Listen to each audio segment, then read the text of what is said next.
Saya akan membacakan dari Bilangan pasal yang ke-32 ayat 1 sampai ayat yang ke-21. Adapun Bani Ruben dan Bani Gad, ternaknya banyak, bahkan sangat banyak sekali. Ketika mereka melihat tanah Yaeser dan tanah Gilead, tampaklah tempat itu tempat yang baik untuk peternakan.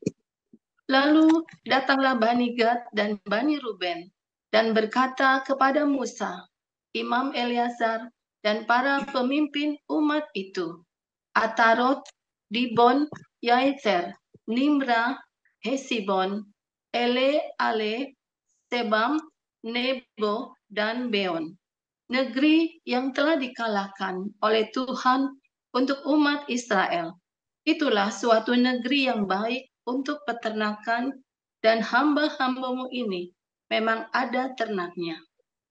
Lagi kata mereka, jika kami mendapat kasih-Mu, biarlah negeri ini diberikan kepada hamba-hambamu ini sebagai milik. Janganlah kami harus pindah ke seberang sungai Yordan. Jawab Musa kepada Bani Gad dan Bani Ruben itu, masakan saudara-saudaramu pergi berperang dan kamu tinggal di sini? Mengapa kamu hendak membuat enggan hati orang Israel untuk menyeberang ke negeri yang diberikan Tuhan kepada mereka? Demikian juga dilakukan bapa-bapamu ketika aku menyuruh mereka dari Kadesi Barnea untuk melihat-lihat negeri itu. Mereka berjalan sampai ke lembah Eskol, melihat-lihat negeri dan membuat enggan hati orang Israel, sehingga mereka tidak mau pergi ke negeri yang diberikan Tuhan kepada mereka. Maka bangkitlah murka Tuhan pada waktu itu, dan ia bersumpah bahwasannya orang-orang yang telah berjalan dari Mesir, yang berumur 20 tahun ke atas, tidak akan melihat negeri yang kujanjikan dengan bersumpah kepada Abraham, Ishak, dan Yakub. Oleh karena mereka tidak mengikut aku dengan sepenuh hatinya, kecuali Kaleb bin Yefune, orang Kenas itu, dan Yosua bin Nun, sebab keduanya mengikut Tuhan dengan sepenuh hatinya. Sebab itu, bangkitlah murka Tuhan kepada orang Israel, sehingga ia membuat mereka mengembara di padang gurun 40 tahun lamanya, sampai habis mati segenap angkatan yang telah berbuat jahat di mata Tuhan. Dan sekarang kamu bangkit ganti bapak-bapamu, suatu kawanan orang-orang berdosa, untuk menambah lagi murka Tuhan yang menyala-nyala kepada orang Israel itu. Jika kamu berbalik membelakangi dia, maka kamu akan lebih lama lagi dibiarkannya tinggal di padang gurun, dan kamu akan membawa kemusnahan atas seluruh bangsa ini. Tetapi mendekatlah mereka kepadanya serta berkata, kami hendak mendirikan kandang-kandang, kambing domba di sini untuk ternak kami, dan kota-kota untuk anak-anak kami. Tetapi kami sendiri akan mempersenjatai diri, dan dengan bersegera kami akan berjalan di depan orang Israel, sampai kami membawa mereka ke tempatnya. Sementara itu, anak-anak kami akan tinggal dalam kota-kota yang berkubu. Oleh karena penduduk negeri ini, kami tidak akan pulang ke rumah kami sampai setiap orang Israel memperoleh milik pusakanya. Sebab kami tidak mau menerima milik pusaka di seberang sungai Yordan sana, dan seterusnya. Apabila kami mendapat milik pusaka di seberang sungai Yordan sini, di sebelah timur. Lalu berkatalah Musa kepada mereka, jika kamu hendak berbuat demikian, jika kamu hendak mempersenjatai diri untuk berperang di hadapan Tuhan, dan setiap orang dari kamu yang telah bersenjata hendak menyeberangi sungai Yordan di hadapan Tuhan, sampai ia menghalau musuh-musuhnya dari hadapannya. Sehingga negeri itu takluk ke hadapan Tuhan, dan jika kemudian kamu pulang, maka akan bebaslah kamu dari kewajibanmu kepada Tuhan dan kepada Israel, dan negeri ini pun akan menjadi milikmu di hadapan Tuhan. Tetapi jika kamu tidak berbuat demikian, sesungguhnya kamu berdosa kepada Tuhan, dan kamu akan mengalami bahwa dosamu itu akan menimpa kamu. Dirikanlah kota-kota bagi anak-anakmu, dan kandang-kandang bagi kambing dombamu, dan perbuatlah apa yang telah kamu ucapkan. Maka berkatalah Bani Gad dan Bani Ruben itu kepada Musa, hamba-hambamu ini akan berbuat seperti yang diperintahkan Tuanku. Anak-anak dan istri-istri kami, ternak dan hewan kami akan tinggal di sini di kota-kota Gilead.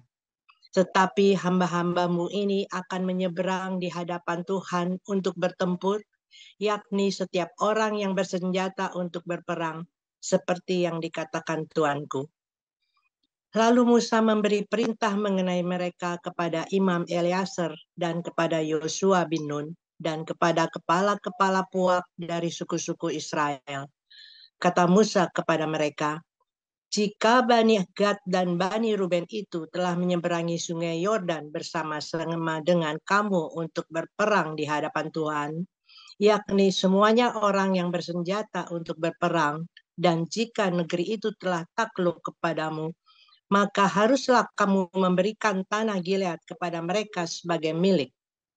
Tetapi jika mereka tidak menyeberang dengan bersenjata bersama-sama dengan kamu, maka haruslah mereka menerima tanah miliknya di tengah-tengahmu di tanah Kanaan. Lalu Bani Gad dan Bani Ruben itu menjawab, apa yang difirmankan Tuhan kepada hamba-hambamu ini akan kami lakukan. Kami sendiri akan menyeberang dengan bersenjata di hadapan Tuhan ke tanah Kanaan. Tetapi bagi kami tetaplah tanah milik pusaka kami di seberang sungai Yordan sini. Lalu Musa memberikan kepada mereka, kepada Bani Gad, kepada Bani Ruben, dan kepada setengah suku Manasye bin Yusuf, kerajaan Sihon, orang-orang Amori, dan kerajaan Og, Raja Basan, yakni negeri mereka beserta kota-kotanya di seluruh negeri itu, dengan daerah-daerah setiap kota itu. Maka Bani Gad membangun kota-kota Dibon, Atarot, Aroer, Atarot Sofan, Yeser, Yogeba, Bet Nimra, Bet Haram sebagai kota-kota yang berkubu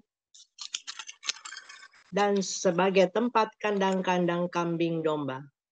Dan Bani Ruben membangun kota-kota Hesyon, Eleale, Kuriataim, Nebo, Bealmeon dengan mengganti nama-namanya, dan Sibma. Dan mereka memberi nama lain kepada kota-kota yang dibangun mereka itu. Bani Makbir bin Manasye pergi ke Gilead. Mereka merebutnya dan menghalaukan orang Amori yang ada di sana. Lalu Musa memberikan Gilead kepada Makbir bin Manasye dan diamlah ia di sana. Yair, anak Manasye, pergi merebut dusun-dusunnya dan menamainya Hawot Yair. Nobah pergi merebut Kenat dengan segala anak kotanya dan menamainya Nobah menurut namanya sendiri. Demikian firman Tuhan.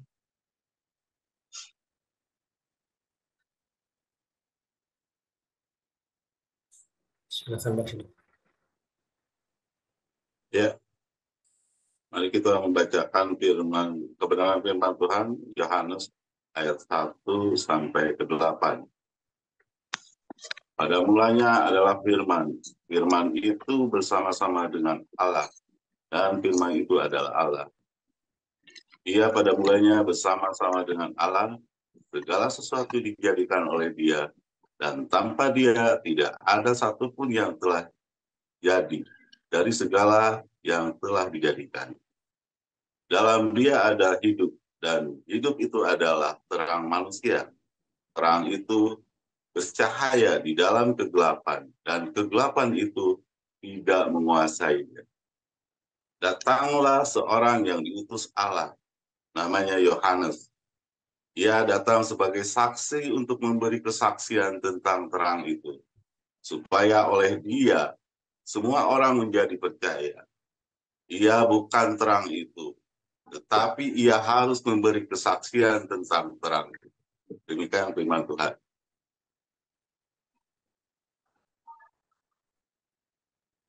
Dua 28, Pak. Kenapa? Sampai 28. Ayat 1 20? sampai 28. Oh, 20. Kita ulang dari ayat 8. Ia bukan terang itu, tetapi ia harus memberi kesaksian tentang terang itu. Terang yang sesungguhnya yang menerangi setiap orang sedang datang ke dalam dunia. Ia telah ada di dalam dunia dan dunia dijadikan olehnya, tetapi dunia tidak mengenalnya. Ia datang kepada pemilik kepunyaannya, tetapi orang-orang kepunyaannya itu tidak menerimanya. Tetapi semua orang yang menerimanya diberinya kuasa supaya menjadi anak-anak Allah, yaitu mereka yang percaya dalam namanya. Orang yang diperanakan bukan dari darah atau dari daging, bukan pula secara jasmani oleh keinginan orang laki-laki, melainkan dari Allah. Firman itu telah menjadi manusia dan diam di antara kita, dan kita telah melihat kemuliaannya, yaitu kemuliaan yang diberikan kepadanya sebagai anak tunggal Bapa, penuh kasih karunia dan kebenaran. Yohanes memberi kesaksian tentang dia dan berseru katanya, inilah dia yang kumaksudkan ketika aku berkata, kemudian daripadaku akan datang dia yang telah mendahului aku, sebab dia telah ada sebelumnya aku.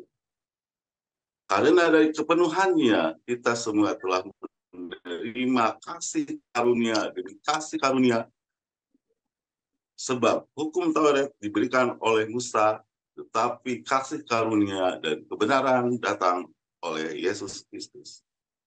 Tidak ada seorang pun yang pernah melihat Allah, tetapi anak tunggal Allah yang ada di pangkuan Bapa, dialah yang menyatakannya. Kesaksian Yohanes tentang dirinya sendiri. Dan inilah kesaksian Yohanes ketika orang Yahudi dan dari Yerusalem mengutus kepada imam dan orang-orang Lewi kepadanya untuk menanyakan dia, siapakah engkau? Ia mengaku dan tidak berdosa katanya, aku bukan Mesias. Lalu mereka bertanya-tanya kepadanya, kalau begitu siapakah engkau? Elia? Dan ia menjawab, bukan. Engkaukah nabi yang akan datang? Dan ia menjawab, bukan. Maka kata mereka kepadanya, siapakah engkau? Sebab kami harus memberi jawab kepada mereka yang mengutus kami. Apakah katamu tentang dirimu sendiri? Jawabnya, akulah suara yang seru-seru di padang gurun. Luruskanlah jalan Tuhan seperti yang telah dikatakan Nabi Yesaya. Dan di antara orang-orang yang diutus itu, ada beberapa orang Farisi. Mereka bertanya kepadanya, katanya, mengapa engkau membaptis jikalau engkau bukan Mesias, bukankah Elia, dan bukankah Nabi yang akan datang?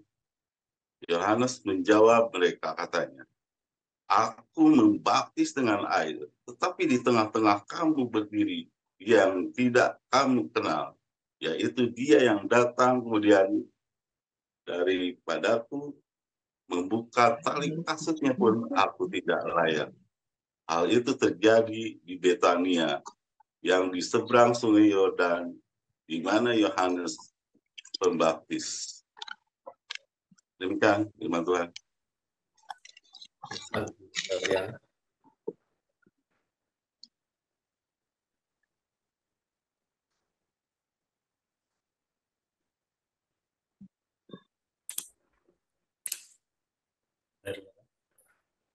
Masih terus.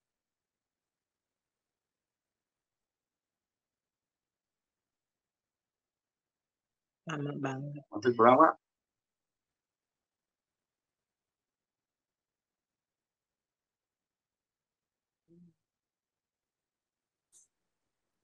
Halo? Herliana, Sampai ayat 28 kan? lanjutkan Pak Siliwangi, lanjutkan ya. Dilanjut? Ya, Ya, lanjut aja sampai selesai. Oke. Yohanes menuju kepada Yesus. Pada keesokan harinya, Yohanes melihat Yesus datang kepadanya dan ia berkata, "Lihatlah anak-anak domba Allah yang menghapus dosa dunia. Dialah yang kumaksud ketika kukatakan, kemudian daripadaku akan datang seorang yang telah mendahului aku, sebab dia telah ada sebelum aku. Dan aku sendiri pun mula-mula tidak mengenal dia. Tapi untuk itulah aku datang dan membaptis dengan air, supaya ia dinyatakan kepada Israel." Dan Yohanes memberi kesaksian, katanya, "Aku telah melihat Roh turun dari langit seperti merpati, dan ia tinggal di atasnya. Dan aku pun tidak mengenalnya, tetapi dia yang mengutus aku untuk membaptis dengan air telah berfirman kepadaku, jikalau engkau melihat Roh itu turun ke atas seseorang yang tinggal di atasnya, dialah itu yang akan membaptis dengan Roh Kudus.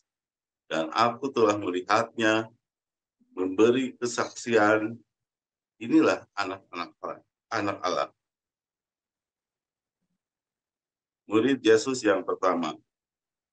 Pada keesokan harinya, Yohanes berdiri di situ pula dengan dua orang muridnya, dan ketika ia melihat Yesus lewat, ia berkata, "Lihatlah anak domba Allah." Dan murid itu mendengar apa yang dikatakan itu, lalu mereka pergi mengikut Yesus. Tetapi Yesus menoleh ke belakang. Dia melihat bahwa mereka mengikuti dia, lalu berkata kepada mereka, "Apakah yang kamu cari?" Kata mereka kepadanya, "Rabi," artinya guru, "di manakah engkau tinggal?" Dia berkata kepada mereka, "Marilah dan kamu akan melihatnya." Mereka pun datang dan melihat di mana dia tinggal, dan hari itu mereka tinggal bersama-sama dengan dia. Waktu itu kira keempat, salah seorang dari keduanya yang mendengar perkataan Yohanes selalu mengikuti Yesus adalah Andreas, saudara Simon Petrus. Andreas mula-mula bertemu dengan Simon saudaranya, dan ia berkata kepadanya, "Kami telah menemukan Mesias," artinya Kristus. Ia membawanya kepada Yesus. Yesus memandang dia dan berkata, "Engkau Simon, anak Yohanes, engkau akan menamakan Kepas," artinya Petrus. Pada keesokan harinya, Yesus memutuskan untuk berangkat ke Galilea. Ia bertemu dengan Filipus dan berkata kepadanya, "Ikutlah aku." Filipus itu berasal dari Betsaida, kota Andreas dan Petrus. Filipus bertemu dengan Nathanael dan berkata kepadanya, "Kami telah menemukan dia yang disebut oleh Musa dalam kitab Taurat dan oleh para nabi, yaitu Yesus, anak Yusuf dari Nazaret." Kata Nathanael kepadanya, "Mungkinkah sesuatu yang baik dan datang dari Nazaret?" Kata Filipus kepadanya, "Marilah dan lihatlah."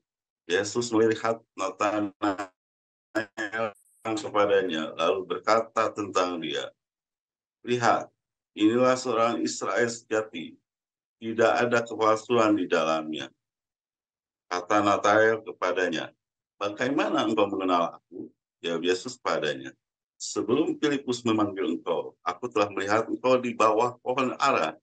Kata Nathanael kepadanya, "Rabi, engkau adalah anak Allah, engkau raja orang Israel."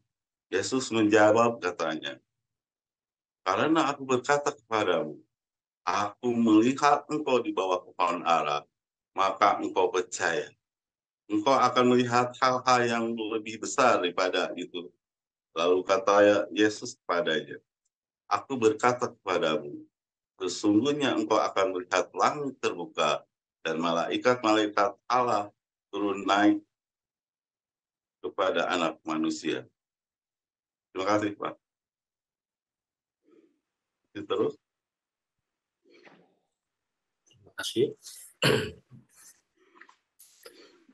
Terima kasih untuk para lektor, Bu Elia Pandi, Bu Dunati, dan Pak Siliwangi. Selanjutnya kita akan dengarkan firman Tuhan dengan judul Yordania. Silakan Pastor Paul.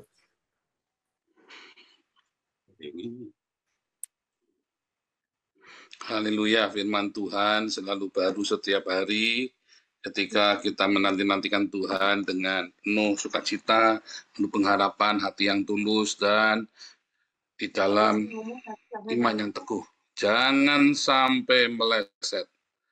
Ya, kalau kamu meleset, ya, maka di masa-masa kesesakan kamu tidak punya kekuatan. Ya, kamu tidak punya minyak di masa-masa datangnya antikristus itu, sehingga kamu tidak akan bertahan. Ya, saudara, orang Israel, ya, dari sejarahnya, ketika Abraham mau masuk tanah Kanaan, maka dia harus menyeberangi sungai Efrat, saudara ya. Lalu ketika orang Israel dari Mesir mau keluar dari Mesir, maka mereka harus, untuk menjadi pengikut Musa, katanya harus dibaptis di Laut Teberau, Laut Merah.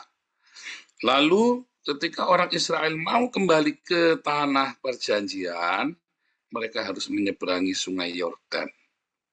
Ya, harus dibaptis di sungai Yordan untuk masuk ke tanah perjanjian.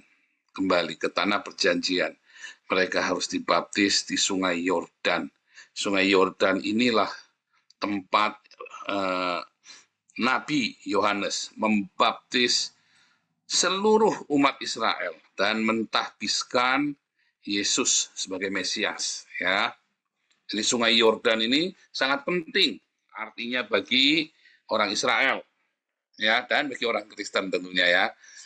Nah, sewaktu Israel memasuki tanah Kanaan, maka Manasye, Ruben, dan mereka menetapkan untuk tetap tinggal di seberang sungai Yordan, yang sekarang ini menjadi wilayahnya Yordania. Anda lihat ibu kotanya Yordania, Amman, itu dulu bekasnya orang Manasye, saudara ya. Jadi wilayah Yordan yang diduduki hari ini sebagai kerajaan Yordania, negara Yordania, itu adalah sebenarnya wilayahnya Israel. Ya, wilayahnya Israel. Baik ya, Israel ya, nggak diminta ya, untuk nggak diminta tuh saudara sama Israel. Nah, jadi saudara, betapa pentingnya makna Yordan itu bagi Israel ya, sungai Yordan. Nah, tapi ada yang tinggal di seberangnya, Ruben dan Manasye, mereka nggak mau ya, mereka nggak mau nyebrang. Kita tinggal di sini juga baik kok, dia bilang begitu ya, kita nggak usah ke sana deh, kita di sini saja. Tapi itu bukanlah tanah yang dijanjikan oleh Tuhan kepada Abraham, saudara ya. Itu bukanlah tanah yang dijanjikan, ya. Karena lembah sungai Yordan itu batasnya sungai Yordan itu. Makanya hari ini nggak diminta lagi sama orang Israel ya. Nah, tetapi kalau Anda melihat ya, sungai Yordan itu menjadi sebuah perbatasan. Kalau kamu ya di zamannya pembuangan ke Babel keluar dari sungai, menyeberang sungai Yordan, maka kamu sedang ada di luar wilayah Israel, saudara. Ya, padahal kan Elia itu, ingat Elia sama Elisa itu, dia kan menyeberangi sungai Yordan, saudara. Ya, dia menyeberangi sungai Yordan. Elia sama Elisa, ya kan? Nah, sangat unik sekali ya, saudara ya, sangat unik sekali tentang sungai Yordan ini. Tetapi kamu harus menyeberangi sungai Yordan apabila kamu ingin masuk ke tanah perjanjian. Ya, dan itulah yang sekarang menjadi gerakan antisemit orang-orang di seluruh dunia. From the river to the sea, ya, Palestine must be free, ya. From the river, dari sungai Yordan sampai ke laut. Itu artinya genosida orang Israel, ya. Itu, ya. Jadi batasan, ya, batasan namanya tanah perjanjianmu adalah sungai Yordan. Tanah perjanjianmu adalah batasannya dari sungai Yordan itu. Karena apa, saudara? Di seberang sungai Yordan itu bukanlah tanah yang dijanjikan oleh Abraham. Ya, tanah yang penuh dengan susu dan madu itulah yang dari sungai Yordan itu sampai ke Laut Asin, dikatakan kan, sampai ke lautnya Israel itu. Ya, laut Mediterania itu, itulah tanah perjanjian. Nah, kalau kita mengamatin itu sampai dengan hari ini, batas-batas wilayah Israel, terutama kata sungai Yordan itu, maka sungai Yordan itu adalah sebuah batas yang sakral, batas yang disucikan bagi orang Israel, sungai Yordan ini. Dan sungai Yordan ini memang menjadi penghidupan. Dia mengalir dari utara, ya, dari perbatasan Syria itu, Golan, ya, sampai dari hulu, ya, dari hulu valley namanya, dari hulu valley sampai ke Laut Mati, itulah kurang lebih 150 kilo, ya, 150 mil atau 200 kilo jaraknya kurang lebih. Itu adalah batas suci, ya, tanah perjanjian, dan disitulah semua orang dibaptis, ya, bahkan semua orang dibaptis, ya. Mereka kemudian ditenggelamkan, bukan ditenggelamkan, tapi dimandikan, ya, dibasuh di sungai Yordan, termasuk ini, ya, termasuk si Naaman itu, ya, suruh sungai Yordan. Sungai Yordan itulah tempat pembaptisan. Jadi kita mulai tanah perjanjianmu, ya, dimulai dari sungai Yordan, saudara.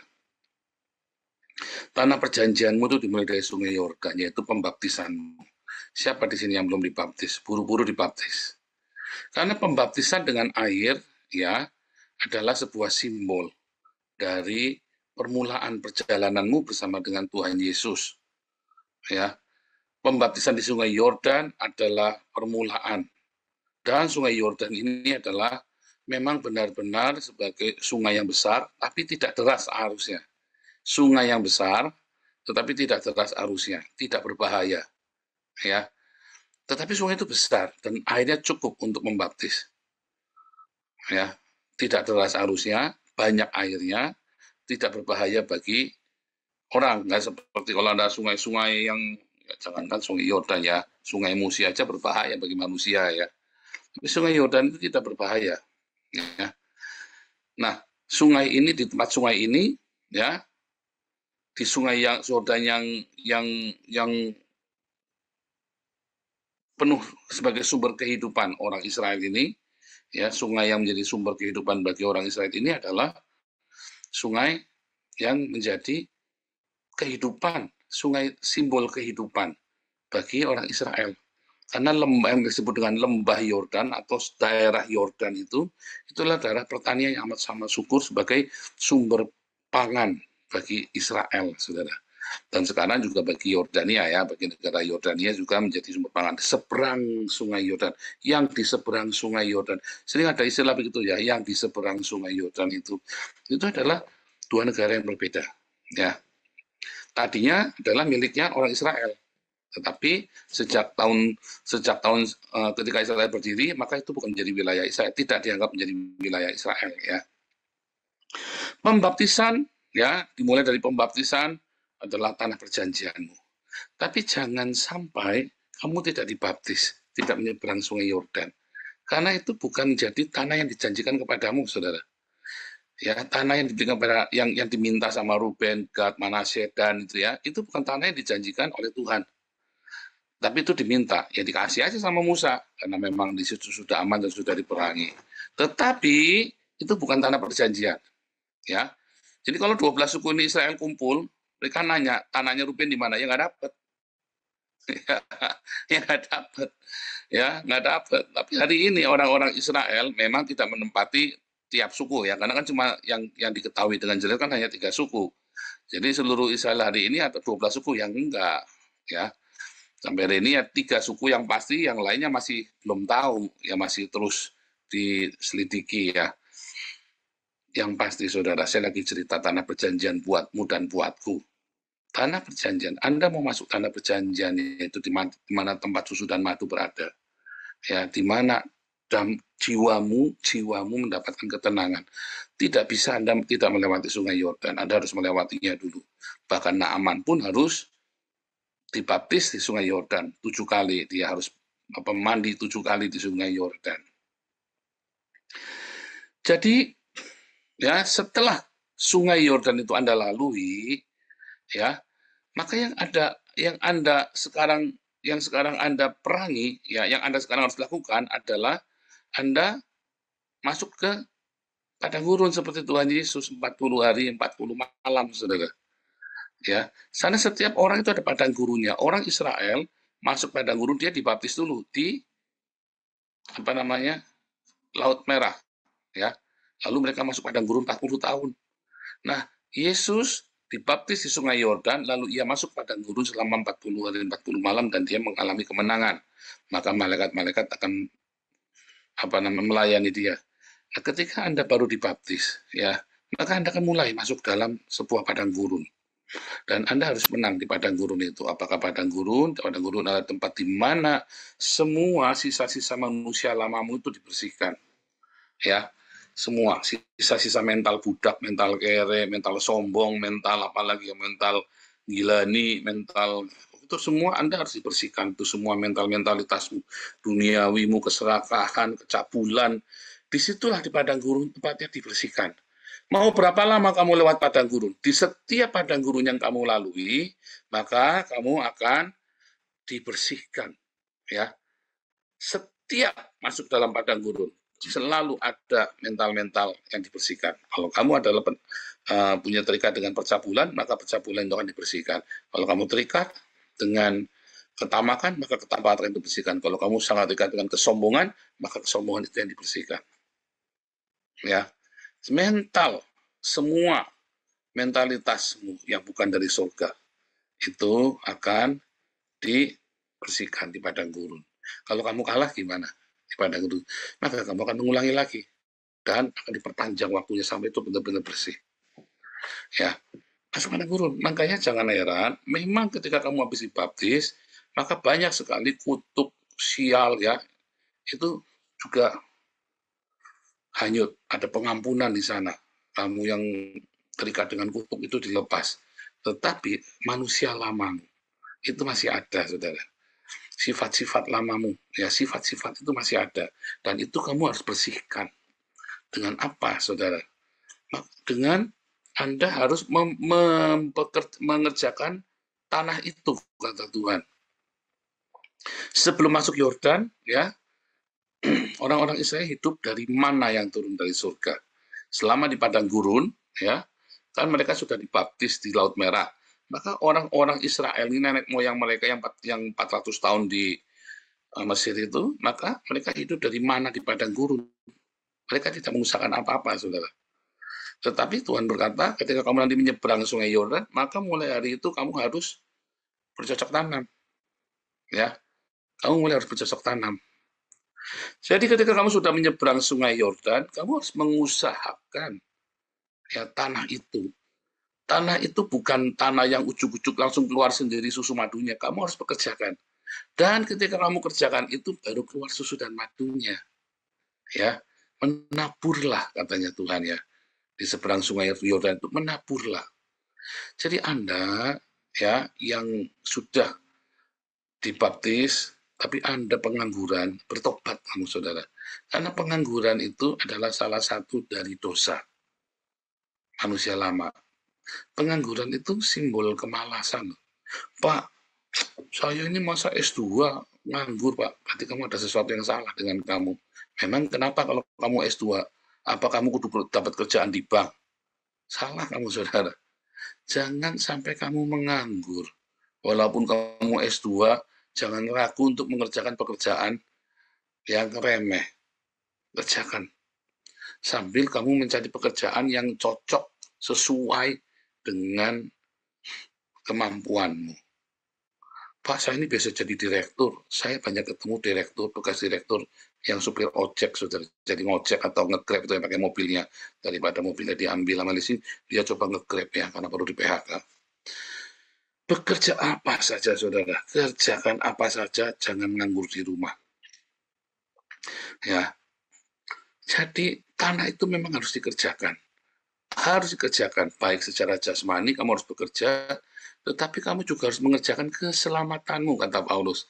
Kerjakan keselamatanmu. Di seberang sungai Yordan, kamu harus kerjakan keselamatanmu. Pak, keselamatan memang bisa hilang, bukan masalah hilang, gak hilang, konsekuensi loh, saudara. Orang Kristen itu, ya, ada hukum konsekuensi.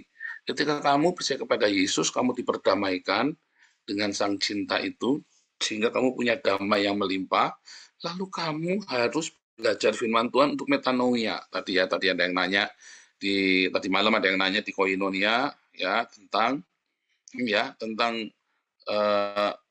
bagaimana apa yang dimaksud dengan diperbarui hati dan pikiran ya.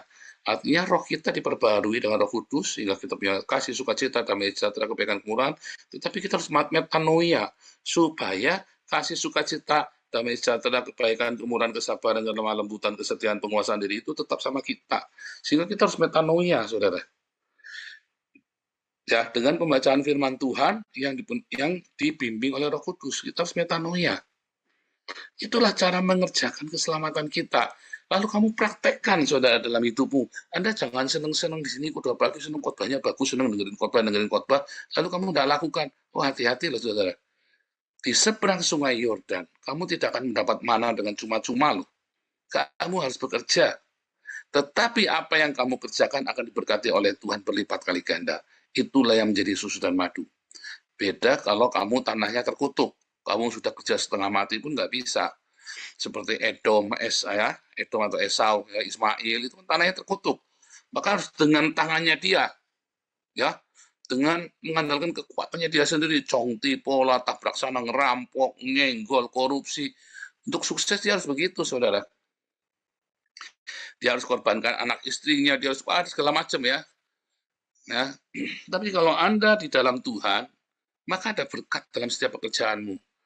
Makanya tetaplah bekerja, jangan takut jasmani, kerjakanlah. Anda yang bisanya kerja apa, walaupun wanita sadar, jangan malu, pokoknya kerjakan sambil menunggu, sambil mencari ya kerjaan yang sesuai dengan jabatanmu. Jangan biarkan nganggur. Kamu bisa di YouTube ini ada banyak sekali contoh-contoh pekerjaan dari mulai masak, kreativitas yang macam-macam ya. Tapi kalau kamu hatimu penuh dengan cinta, maka hidupmu akan kreatif. Itu loh masalahnya. Kreativitas itu didatang dari mana, saudara? Dari hati yang penuh cinta. Kalau hati kamu tidak penuh cinta, egois, ya kamu tidak kreatif. Tapi kalau kamu sangat hatimu penuh dengan cinta, maka kembangkanlah cinta itu dengan diakonia ya. Maka kamu akan kreatif. Di situ ada berkat-berkat. Di situ ada yang luar biasa surga. Dan ingat, saudara ya, setelah di seberang sungai Yordan, ya, kamu sepadang gurun, kamu dibersihkan, karakter-karakter yang baik, kamu mengalami kemenangan, kamu mengerjakan, melayani, melakukan pekerjaan Bapa, ya kan?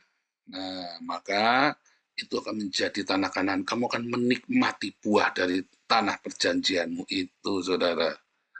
Ya, mungkin kamu sekarang sudah ada di tanah perjanjian, tapi kamu tidak menikmati buahnya. Ya, kenapa? Karena kamu tidak mengerjakannya. Ayo, kamu tidak mengerjakannya, ya. Jadi kerjakanlah keselamatanmu itu, kerjakanlah juga tanah perjanjianmu itu, saudara. Mau ngojek, mau kamu jadi tukang parkir, mau kamu jadi karyawan, jadi sales, jadi admin, kerjakan. Nanti melalui itu Tuhan akan memberkati hidupmu, saudara. Ya, kerjakan di Sungai Yordan. Jangan nyebrang nungguin di depan Sungai Yordan, ngarep-ngarep mana dari surga turun. Udah nggak ada lagi, saudara ya. Sudah nggak ada lagi. Ya, bahkan orang Israel saja Ya, selama dia makan mana dari surga, dia latihan perang terus, sudah. Tapi Anda banyakan enak-enakan, udah nunggu saja, nanti kan ada yang ngasih makan. Udah, ya nungguin yayasan saja, ngarep-ngarep. Kerja. Kalau kamu tidak kerja dan kita yayasan ngecek, Anda yang dapat bantuan dari yayasan, kalau Anda tidak bekerja dan sampai ketahuan, ya Anda tidak bekerja, bantuan itu kan dihentikan, loh, saudara. Ya, kalau Anda tidak bekerja, kita evaluasi selama setahun bantuan itu. Kalau Anda tetap tidak bekerja, maka bantuan itu kan dihentikan. Karena yang tidak bekerja jangan makan. Ya, firman Tuhan berkata begitu. Tuhan Yesus memberkati.